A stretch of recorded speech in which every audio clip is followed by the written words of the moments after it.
Anyway, kitang-kita nyo naman, hindi to rallyista. Mga tulisan to eh.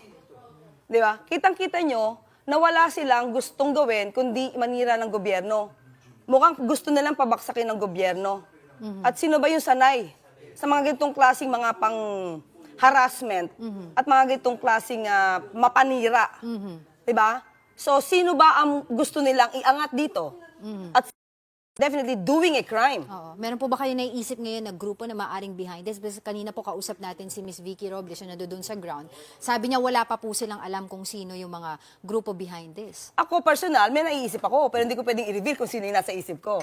Pero alam naman natin kung sino yung gusto magpabaksak sa Pangulo. At sino yung gustong iangat at mawala ang Pangulo dyan. At sino ang gustong pumalit. Pero hindi ako pwedeng mag-judge dyan. But still, ang ginagawa ng mga ito, hindi ito pagsasabi ng kanilang sentimiento. Mga tulisan to.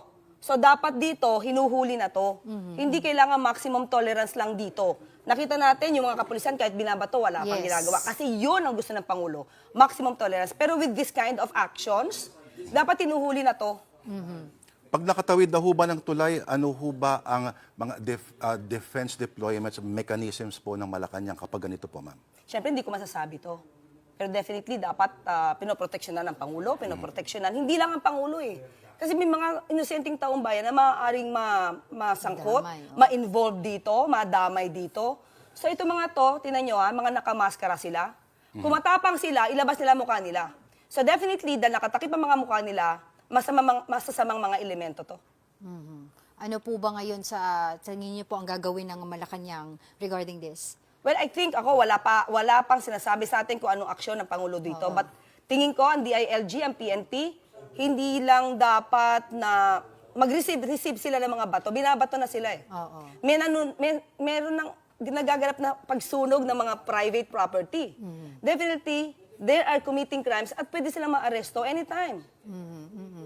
Okay, so dun po sa mga kabubukas lamang po ng kanilang telebisyon, ang nangyayari po ngayon dyan sa Ayala Bridge ay yung mga rallyista ay nagbabato, 'di ba? Nagsunog po ng isang container van. Hindi lang po natin alam kung anong oras nagsimula ito. Pero as we speak, ito po ay ongoing yung pagbabato nila. Tulad nga po na nabanggit ni Yusek Castro, ang mga mukha nito, mga rallyista nito supposedly ay mga nakatakip. At hindi pa rin natin po alam sa ngayon kung sino ang grupo sa likod nitong panggugulo na ito. May flag sila na may bungo.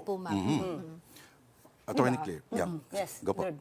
Anything to add po dito sa mga nangyayari na Tayo, gagawin ng taong bayan Malacanang? na. Okay, taong bayan na. Di ba ayaw nyo na makasingit ang mga masasamang elemento na to? Dahil itong rally na to, supposed to be, itong protest na ito is against corruption. Hindi against the government, hindi against the president.